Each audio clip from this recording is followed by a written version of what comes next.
ngo hari umuntu nzi kubera ibiganiro bya akora abantu benshi bo muri diaspora ni bamureba yinjiza hafi miliyoni zigera ku 8 yaba ari imibare ugasanga aba hano ni 0. Nicyo rero Bruce yavuze wenda mu ncamake. None se ngo ni ikibazo cyaho umuntu arebera content monetization duhere ku gisobanuro Gentil yayihaye ni ukubyaza amafaranga ikintu cyose ukora. Umuntu ukora ikiganiro cyitwa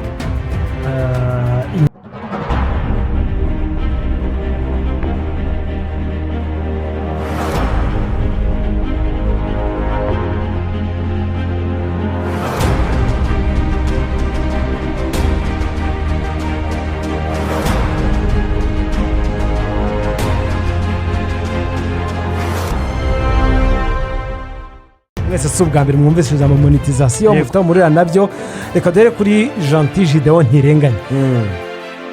Iyo ubundi ugerageje ugiye gusobanura monetization ubundi icyo kintu ni igiki, kubera cyari ikibazo, kubera cyari ngombwa, monetization ubundi ni iki? Monetization rero ubundi ni ijambo ryakabaye ryumvikana. Ni ugufata ikintu ukakibyaza amafaranga. Ni ukuvuga ngo umuntu ukora Radio Rwanda ishobora iramonetije kuko ikorera amafaranga. Ubwo se karemera ko yakorera ari karemerization akazi akora akazi nawe akora kari monetized. Niba ukora comedy ukinjira muri salle hanyuma ukishyuza ku muryango ibyo bintu biri monetized. Wahisemo ko ibyo bintu bibyara cash. Ubwo umuntu uhinga nimba ashaka gusarura akajya kugurisha ku isoko imyumbati yakuye mu murima we ubwo iri monetize. Aramutse yihinze akayigumisha mu rugo akirira gusa ibyo ntabwo biri monetized. Ni ibintu n'ubwo ari ibintu byumvikana nimba bijyanye ku isoko ubwo mu by'ukuri ni uburyo wahisemo bwo kubyaza amafaranga akazi ukora. Ubwo mu buhanzi ubwo ni ukubyaza amafaranga ubuhanzi bw'umuntu cyane rwose. Kuki se kubivuga bisobanura nkaho hari ikindi kintu bisobanuye? Ndikumva uko nguko nuko ubundi iryo jambo mbere ya social media iryo ni jambo ritirano navuga ryavuye kuri mone. Ritirano ryazanye na social media kubera ko nyine avec le temps technicité nyine zarahindutse. Iryo jambo riza muri policy za social media niba ariko twavuga. Noneho bakavuga bati bino bintu ukora rero noneho tangira ubibyaze amafaranga. Ariko ubundi kumonetiza cyangwa monetization ni uburyo bwari bwo bwose. Se umuhinzi, umubaji, tekereza ubaza nk'imbaho ukazibikira mu rugo zikazaba ziraho ntabwo uzimonetize mu by'ukuri. Ni ukuvuga ngo ni uburyo bwo gutuma ibintu wakoraga bihindukamo amafaranga nta kintu. None se Jean ko turimo kumva ku buhanzi kubyaza amafaranga biri mu nzira nyinshi. Urumva nimba ugiye no performinga ahantu barayaguha ubwo monetization irimo iraba nyine y'impano yawe. Niba ugiye kuririmba mu bukwe, nimba usohoye indirimbo abantu bakagushyigikira. Iyi monetization yavugwaga na Bruce ndetse n'abandi ku mbuga bandikaga iyo itandukanye niyo ngiyo kubera iki igera hinduka ishu yazanwa mu mushyikirano bakanaganira bashaka igisubizo. Because usubiza kuri ikibazo mu masaha ashize maze numva minisitiri utuma twishima bigarukaho yabikamiza amashuri minisiteri y'urubyiruko ndetse n'ubuhanzi yateguye amaze iminsi ari kuba rero bari mu ntara y'Amajyepfo. Yashimangiye ko yaba umuhanzi cyangwa se uwari wese ukora ibikorwa bye bwite akabigaragaza kandi akabiteza imbere, agaragaza ko ari ikintu gituma ushobora kwicara kuri table d'honneur. Aravuga uti kuba Bruce yaragaragaye mu nama y'igihugu y'umushyikirano ntabwo ari ibintu bitunguranye. Umuhanzi mukuru, umuhanzi umaze kubaka ibigwi ku buryo ki dutegura abagombaga kujya kuri table nawe yarari. Ati kandi ni mureba ibitekerezo yatanze n'ibibazo yabajije byari bikenewe. Nyine yumvikanisha ko icyo ukora muri rusange agashikaza abanyeshuri bo muri kaminuza bagati niba uri ku ntebe y'ishuri icyo ukora vision yawe uyiharanire, ni kuko kwicara ari ahantu bisaba kuba warabikoreye. Rero waruvuze kuri monetization ni ikintu ubundi cyatangiye kuvugwa kuva ndibuka ko mu myaka 2 ishize. Iki kibazo nagikozeho inkuru, ariko bamwe mu bantu bafite imiyoboro ya YouTube bambwiye ko bahuye n'iki kibazo cyo kubura monetization kuva mu myaka 5 ishize ubwo no kuva muri 2020 nkurikije amakuru nyine bo bamaye ariko ubundi bisobanuye neza monetization hari amasaha 4,000 niba nibuka neza YouTube igusaba nyine kuba wujuje nkurikije ibyo Janti yavuze aya masaha iyo umaze kuzuza bakwemera ko noneho ushobora kubyaza umusaruro za content uri gushyiraho ariko ikibazo hano abantu bagiye barekarama nuko izo ndirimbo zikora iyo komedi akayikora filime akayikora nubwo afite iyo monetization akaba atabona amafaranga ava mu byo yakoze kandi noneho mu bindi bihugu ho bikaba birahari akisuje mu maso ko ukibuka ko za 2017 n'umunani 9 hano wabaga uri kureba indirimbo ya Japhet ukabona hajemo ama ads izo ad rero nizo wa muntu yungukiraho ari tuntu twamamaza ari nacyo kintu minisitiri avugaga yabati hakenewe amafaranga y'ishoramari abashoramari n'akabashyiremo ayo mafaranga kugira ngo bya bigo bibone ko dufite ubushobozi cyangwa se hari abantu bakeneye kwamamaza inibuka ko indirimbo najyaga nzireba ngo n'ama publicité y'ibigo bimwe hano bikorera mu Rwanda ukabona koko bine biri kuzamo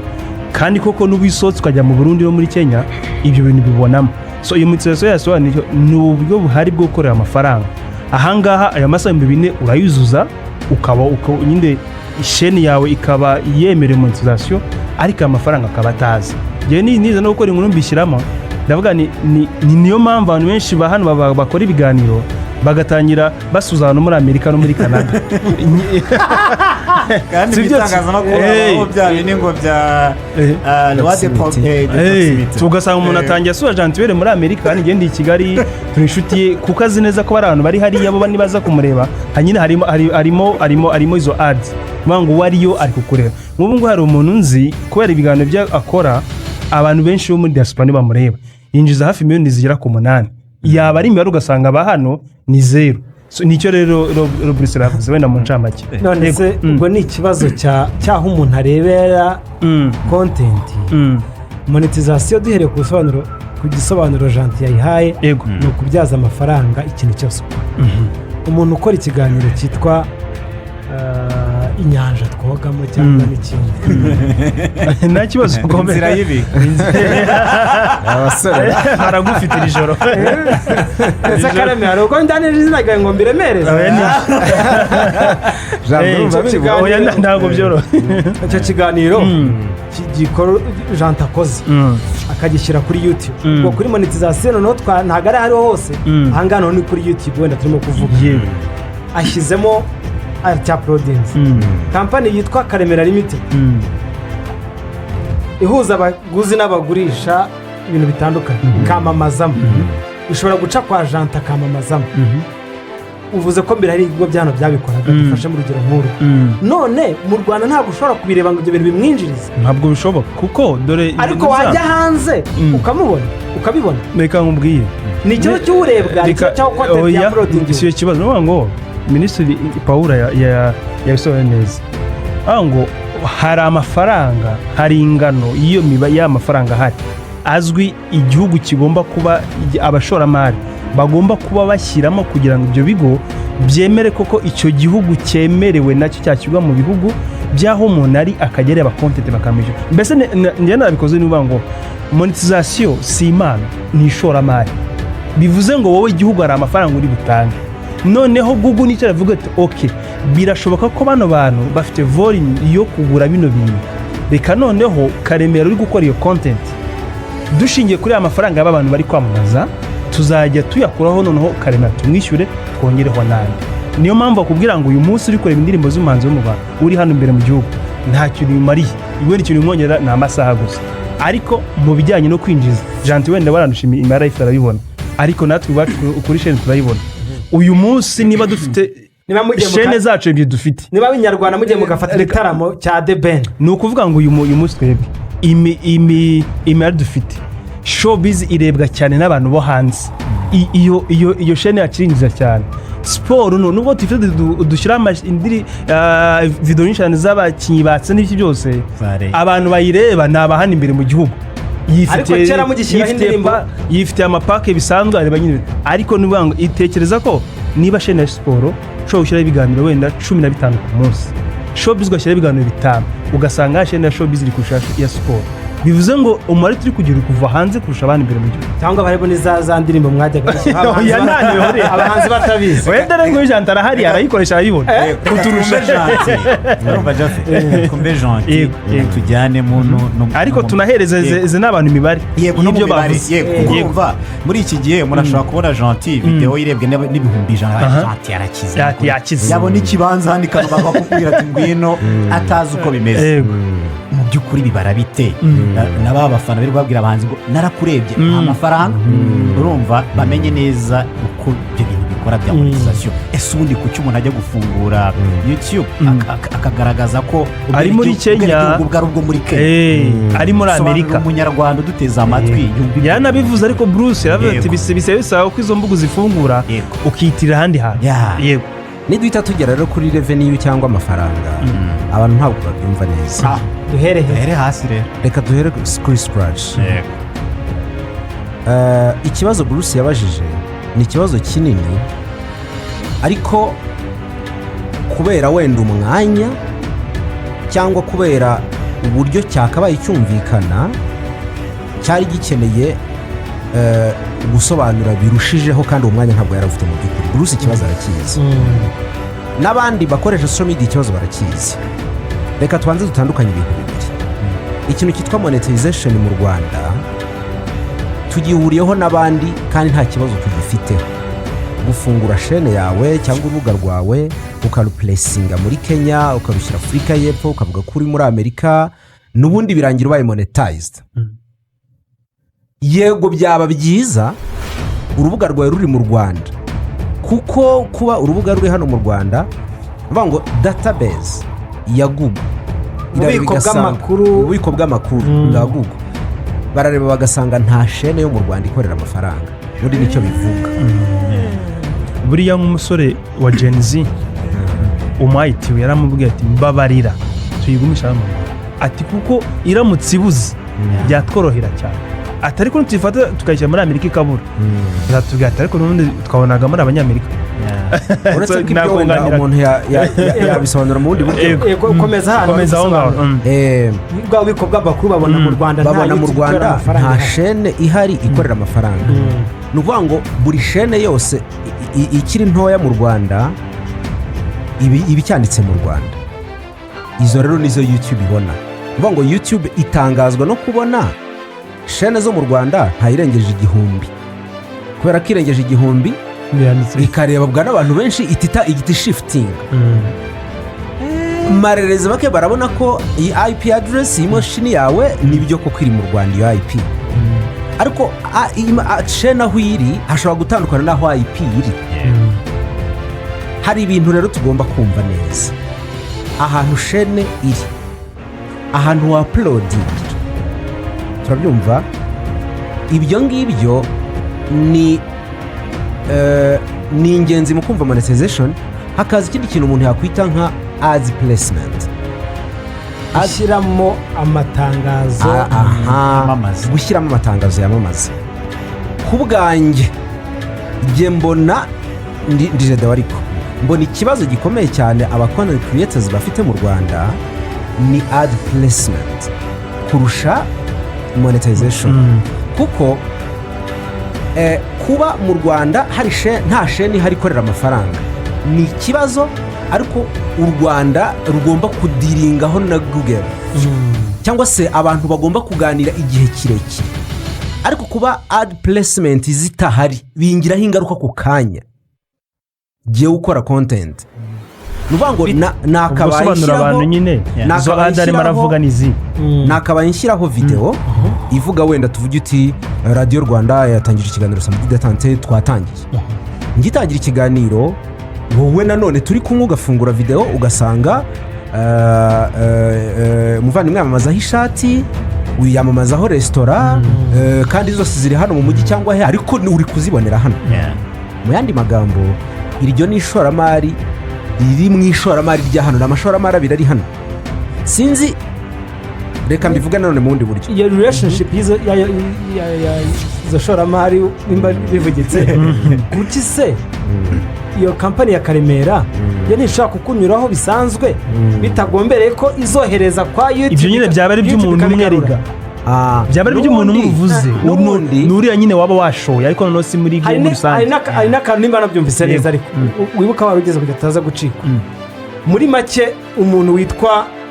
wenda Jafeti ukora muri Google cyangwa kuri YouTube iyo agiye kureba ukuntu cano ziri ku isi zinjiza amafaranga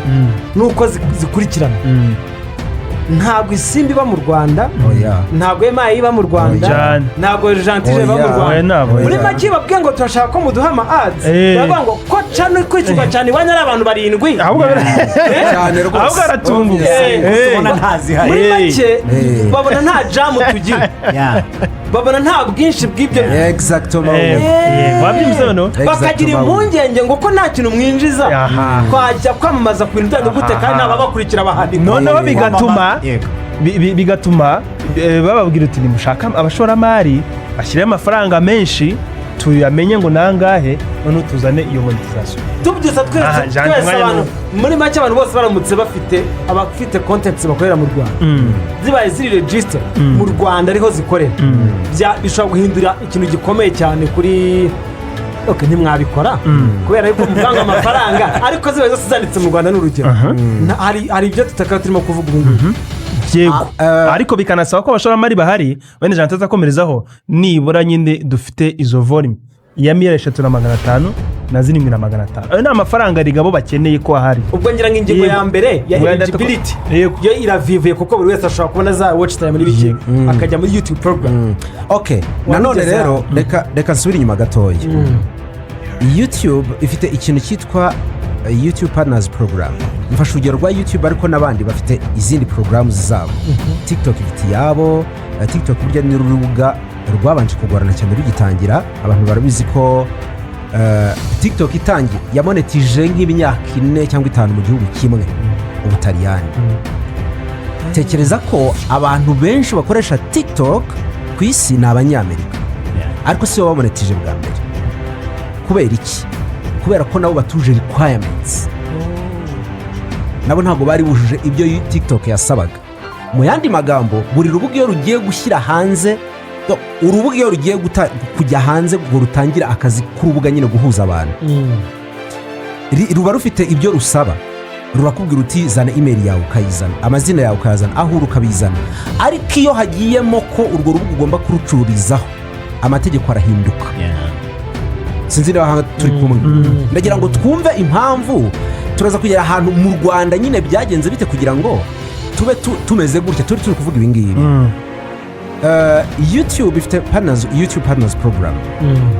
YouTube Partners Program ni ibiki ni nka gahunda y'imikoranire ni gahunda y'imikoranire abaparteneri ba mbere bura ntabwo ari abaparteneri ba mbere ba YouTube ntabwo ari aba content creators for your information oya ni bande ni abashyiramo amafaranga bamamaza ayo ma ads aribo bakeneye babandi bakeneye kugira ngo bazamamaze muri za content YouTube kubera ko YouTube itangira bwa mbere ntabwo yatangiye ifite content yanjye YouTube yatangije content yayo ubwo akajya hazamo twatu ads YouTube yarabyutse imaze gushinga urubuga abantu bamaze gushinga urubuga bajya mu ishyamba bakora video ya zoo bayishyiraho niyo first production ni ukuvuga ngo imaze gushyira iyo video yaragiye interesa rero ubwo video ya zoo ni ukuvuga mu muhanzi batajya n'indirimbo ya zoo nta nororerwa inyamaswa irangije ibwira abantu ati murabona ko ibi bintu abantu baranayireba iracyari kuri YouTube wayibona imaze igihe kinini ko YouTube ngira ngo ni 2004 igenda ibwira abantu rero murabona ko twazanye uburyo bushya bwo kugaragaza ibintu ubu buryo bushya wanamenyekanishirizaho ibintu ukora byarashobokaga yuko YouTube itwima uburenganzira ikajya iguma ikikorera content nk'uko tuvuge nka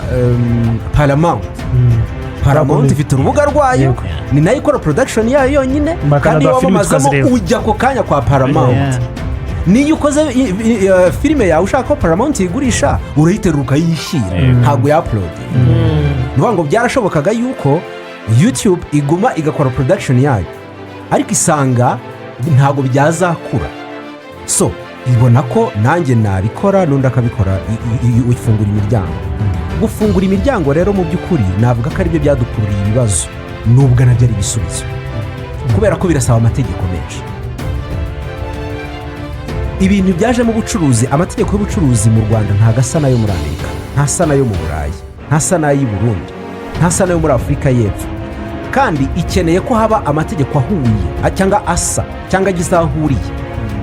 Ayo ni ay'ubucuruzi. Hari amategeko ya copyright, intellectual properties, tungo mu by'ubwenge. Ayo ngayo uko turikurikiza siko muri Amerika barikurikiza. Twebwe turimo dukora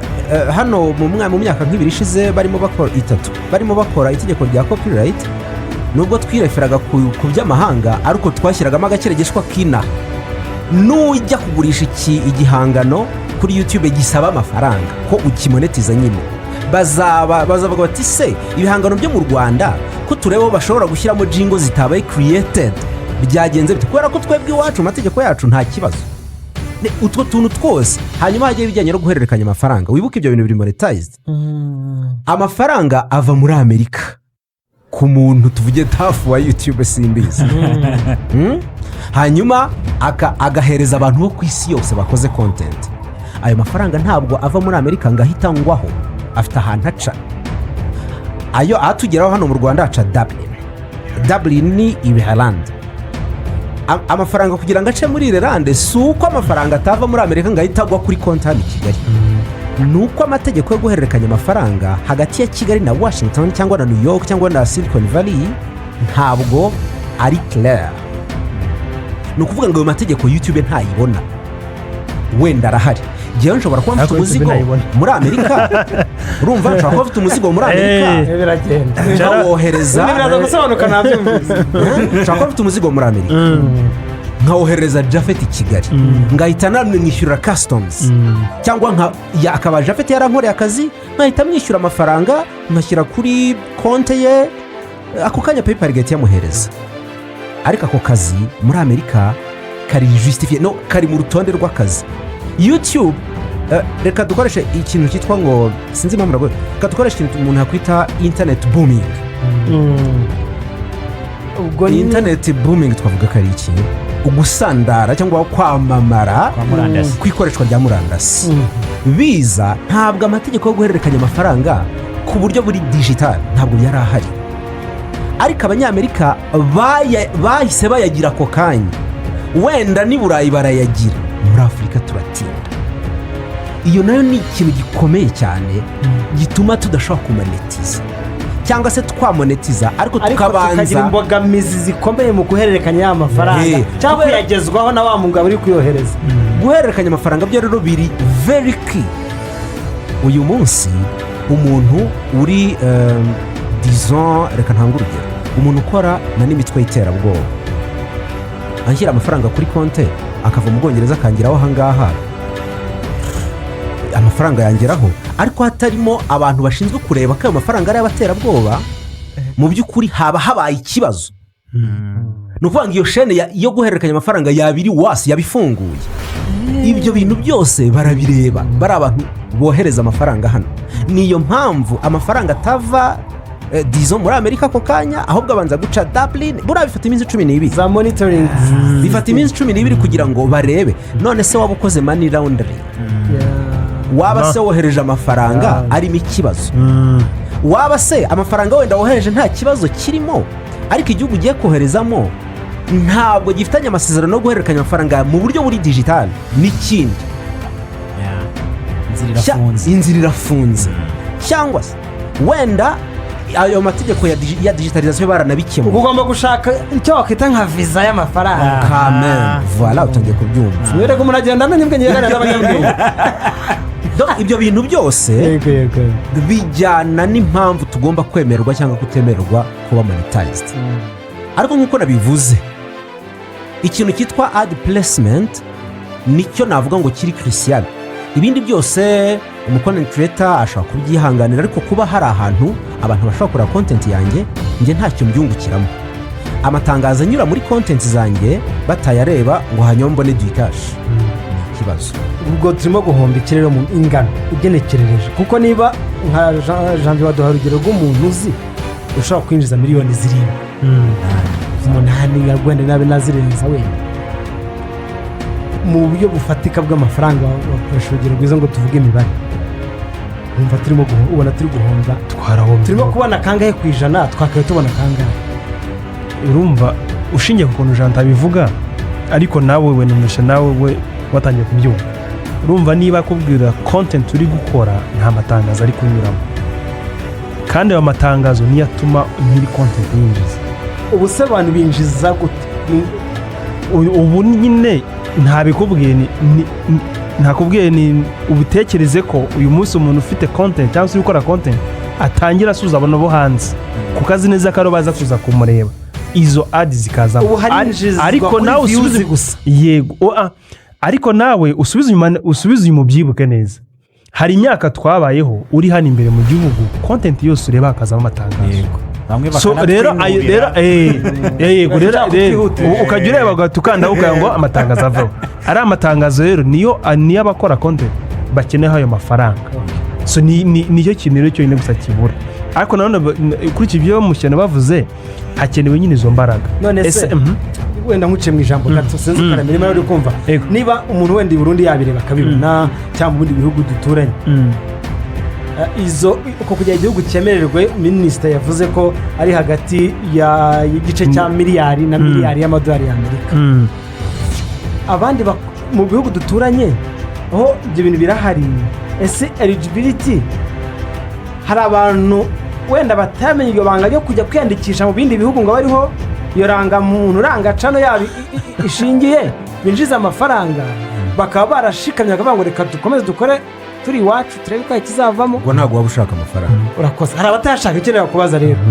ku rwego wari uvuze utubana nk'ibirundi ushobora kujya ukazibona za ads barabikoze ubundi ntabwo wazibona nabo ntabwo wazibona ubwo ni ikibazo rero rusange hano wazibona ni Uganda Kenya Tanzania wazibona good rero ku ruhande rw'umuntu ukora content kera zari zihari abantu babisogongeyeho ngira ngo sinshidikanya ko ngira ngo nka Jean atakure muri ibyo bihe zihari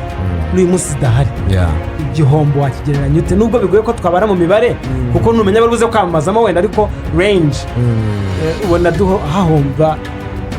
content creators bahomba ikintu kingana gite ubwo of course n'igihugu cyakirimo kugihomba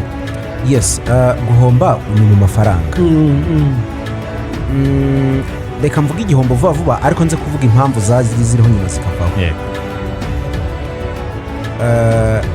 nitanzeho urugero abantu bareba content nkora kuri GGO hejuru ya 60% ni abanyarwanda ubwo 40 ni abandi 60% ni abanyarwanda ashobora kuba ari umunyarwanda ufite email yafunguriye mu Rwanda wenda aba muri Amerika ubwo mu by'ukuri ni umunyarwanda n'ubwo muri Amerika ariko mu by'ukuri nabona izo ni exception nkeya abandi 60% cyangwa hafi aho ngaho bari hano ça veut dire quoi ça veut dire ko abo bantu mbaseriva ku buntu 60% content yindi abandi bandeba bari muri Amerika mu Burayi Australia aho tugira ko audience nini Amerika nicyo gihugu cya mbere cyishyura amafaranga menshi yigize amahirwe ubona abantu b'abanyamerika Amerika hagati ni ya ruguru ubwo ni Canada na USA hanyuma hakaza ibihugu by'Uburayi burya nabyo ntabwo binganya mu kwinjiza hari ibihugu by'Uburayi bwo mu burasirazuba zira za Romania usanga zifite rate iri hasi cyane kubera n'ibijyanye n'ubukungu bwabo birabara cyane abo bantu rero nibo mu by'ukuri batunze buri muntu wese ukora content ikimenyimenyi hari abantu hano bakora content bakanerebwa by'ikirenga ariko bitewe nuko wenda we nka 90% byamurebye bari hano ubwo azishyurirwa 10% nyine by'abantu bamurebye bari hakurya hari Janti hari ikintu ushaka Janti ukabona ni myinshi Janti ushaka kongeraho wenda kubyumva iyo 90% uri kuvuga ni zero hano imbere mu gihugu zero bivuze ngo 90% ari kuvuga iyo shene wowe Jafeti nanjye twarebye Janti views hari ikintu zigufasha ntacyo niyo mpamvu amasaha twarebye watch time niyo mpamvu ibyo bita ad placement biramutse biri hano ubwo nibwo naba ndi kumonetiza iyo content ngira ngo ubwo wabyumvise no ibyo wabivuze bijyanye na watch time nuza watch time hari ikintu bigufasha watch time wa mwanya namaze ndi kureba cya kiganiro cyawe hari icyo bigufasha ntacyo keretse nshyizemo ads manually hanyuma nkaba arizo nagurishije nkaba ndi umu affiliate watuye wenda social media influencer akaba yarampaye akadi akambwira ati uzakanshiriremo hanyuma ku minota kangahe umuntu uri i Kigali akagakonsoma bikagira icyo we akaba yaranyishyuye nawe ibintu nk'ibyo naho ubundi mu buryo buri automatique umucuruzi na YouTube zero biriya tujya tureba ibyawe tukabonamo abantu mwaganiriye ku ruhande kugashyiramo nyuma nibyo nagiye kuganira nabyo tubona aba content creators bo mu Rwanda bo bariyeranje baravuga bati dufite umubare munini nubwo udafite twinjiriza mu buryo buri digital mu buryo twakunguka kuri content zacu reka twinterese babandi bo imbere mu gihugu cyane ko business zabo zinazwi n'umubare munini ukonsoma ibintu byacu uri i Kigali mu Rwanda hari ikibazo yagiye gusubiza ariko wari ukomeje gusubiza hari ikibazo buriya cyaje mu Rwanda hari abantu bafite amashene manini kandi atari eligible kubera impamvu nyinshi atemerewe gukorera amafaranga wenda bagiye mu bihano wenda barashakishije baraheba bataye mu bihano noneho ugasanga kubera ko atagetinga isoko rya hano agatangira gufekinga imibare ugasanga arishyura Google ngo imuhereze views nyinshi kuko biremewe baraziguhereza wazishyuye noneho izo views uzajyanira umukire hanyuma ashyiremo amatangazo ye wenda winjiza yaguze za views nk'ibyo bibaho cyane nabyo abahanzi bakora nk'iyo agiye gusohora album akabanza kavuga ati okay reka shaka $2 dukeya agatwiko katinjiza ahubwo akagashaka kwinjizamo gake none se no kwenteresa abakureba none se icyo gihe bihagarara nk'abantu wenda nka Jean Paul birimo na Jean warabizi ko byagenze gute mwabajije cyangwa byagenze kuki byahagaze ese ya mpamvu twabonye y'ahantu iyo miyoboro ibarizwa kugira ngo nta byahindutse kubera iki byahagaze nimba wenda mwarabajije cyangwa wenda waramenye uko byagenze ubundi abantu benshi amakuru nkeka ko bayafite ni uko hari igihe usanga speculations ziruta kure cyane cyangwa abantu bakazizera kuruta kure cyane ibihuha bikarusha imbaraga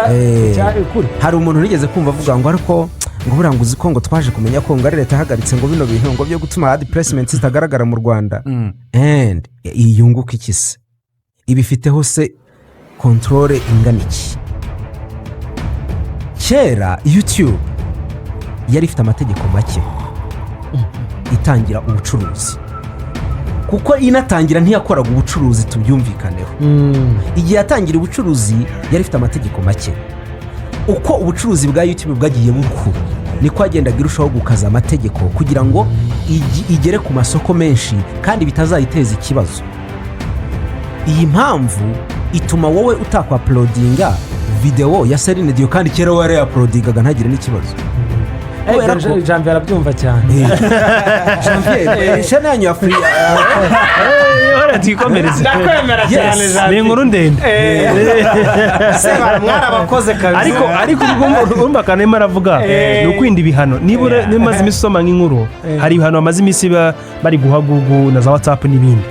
urumva niyo mpamvu nyine hari ukurinda umutekano w'amakuru y'abantu ese yakoze iki byagenda gute n'izo mpamvu n'imitungo y'abantu n'imitungo y'abantu buri munsi rero baravuguruye cyane bavugururaga amategeko kera kuba eligible kugira ngo ube monetized ntabwo byasabaga bariya ba subscribers igihumbi ntabyo byasabaga wowe wajyaga aho usabira ugasaba upfa kuba wagize abantu batangiye kureba baba nka subscription 20-50 upfa kuba hari abantu ba subscribers ako kanya wabaga eligible amasaha ntiyabaraga bagenda barazamura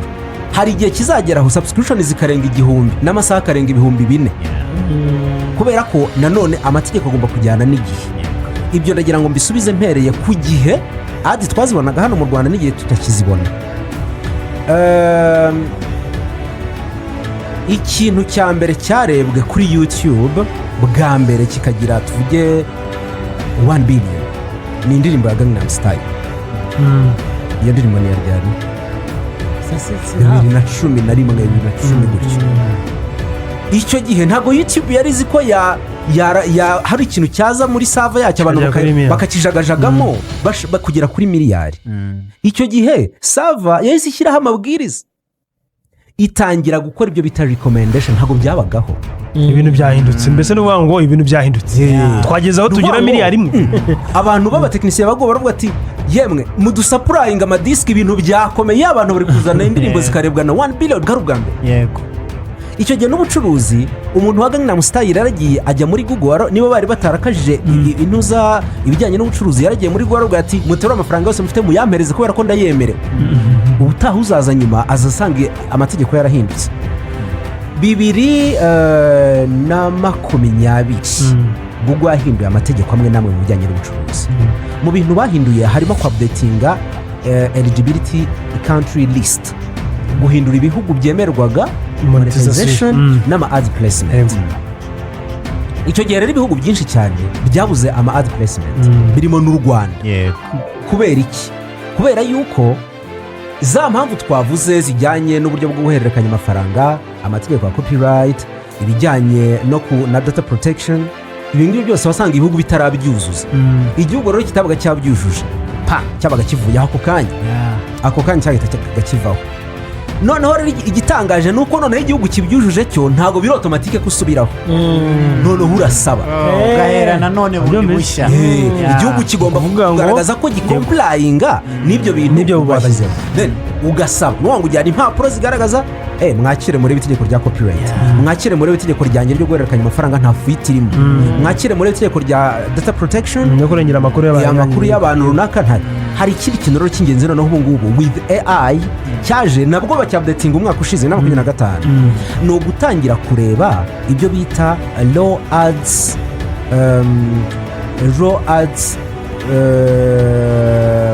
consumption.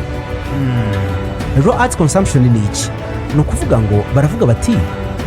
ese amatangazo dushyira kuri internet,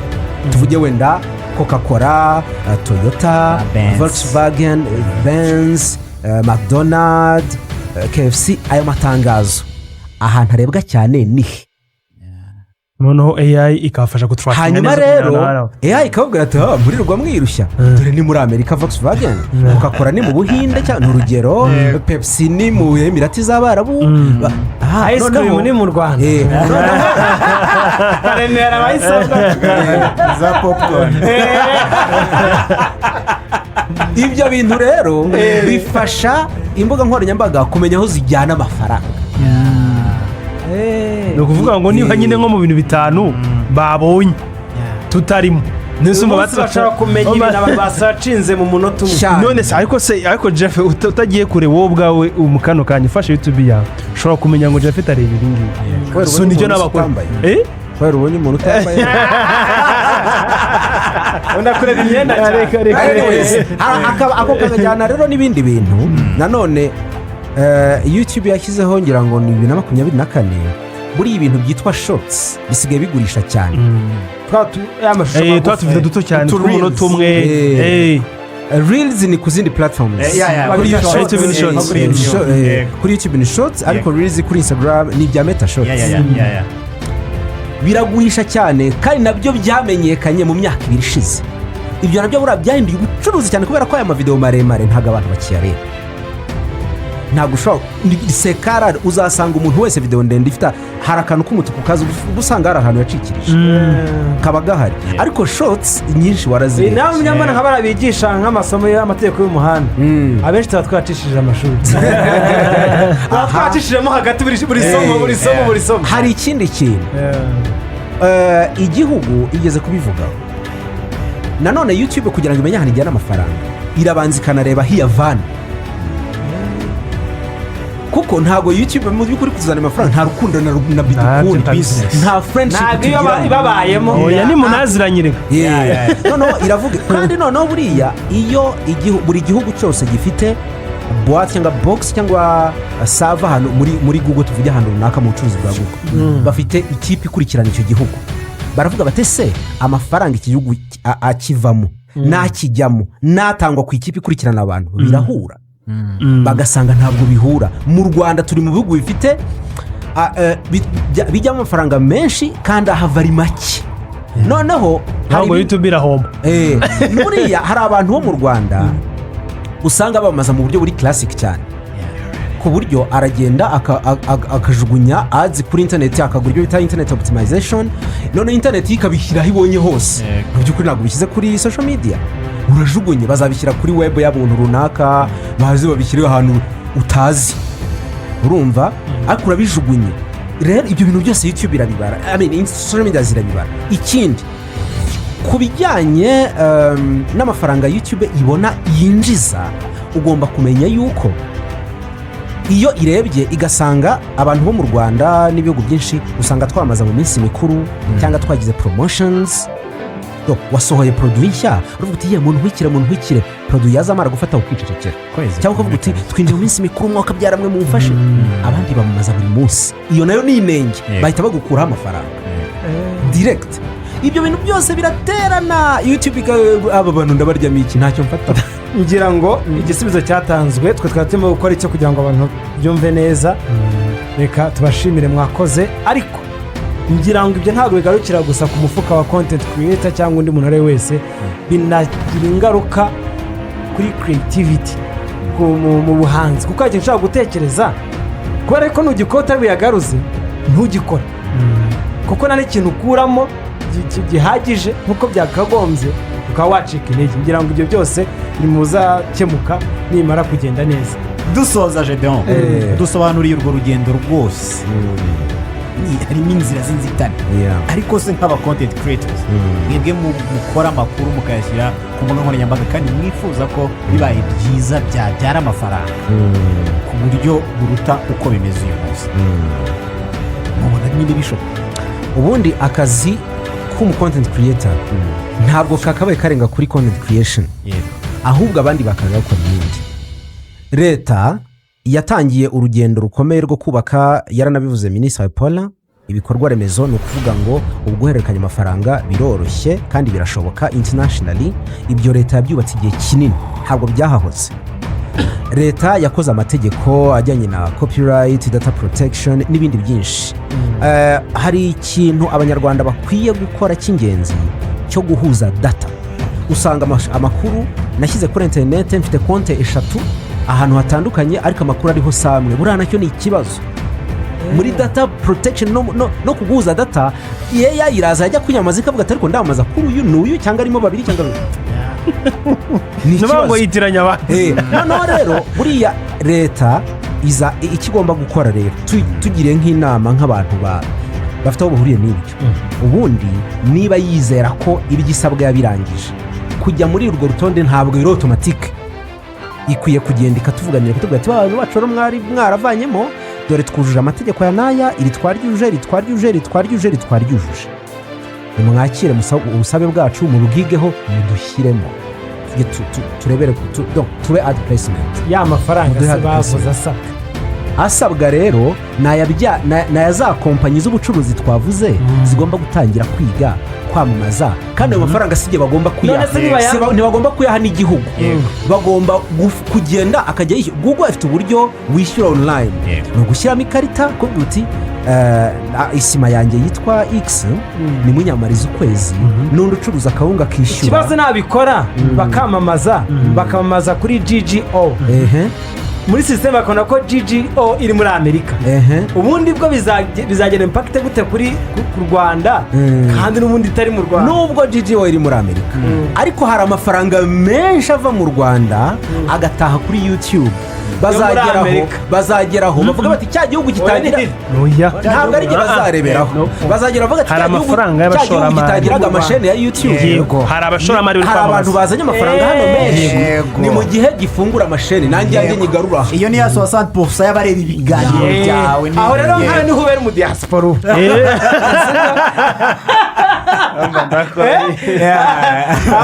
Aho rwose badusobanuriye pe. Ngira ngo bizakemuka. Oya, bizakemuka kubera yuko icyambere nuko inzira zumvikana, yaba ari ministeri bifite mu nshingano, banavuze ko ari aho bageze babikora, kandi uko byagenda kose ibintu byatangiye kuganirwaho. byageza nta ahantu hanyuma byagomba kugera byarahageze. Reka twizere ko mu gihe cya vuba tuzumva inkuru nziza. Gentil Gideon Ntirenganya wakoze cyane kubana natwe. asante sana. Niko Iyamuremye Janvier Dr wakoze cyane. Yego kanda subscribe, like na share kuri Uburezi Rwanda TV. Uburezi, akazi na technology byose ni ibyawe.